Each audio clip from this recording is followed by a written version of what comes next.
O que acontece quando um gato vê o próprio reflexo pela primeira vez? A resposta vai te surpreender. Primeiro ele pensa: quem é esse intruso no meu território?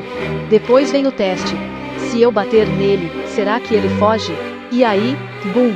O susto do século. Esse gato achou que estava sendo atacado. E tem aqueles que acham que encontraram um novo amigo, ou um crush. E no final, ele só pensa: ah, dane-se, tô muito bonito hoje mesmo. E aí, seu gato já reagiu assim ao espelho?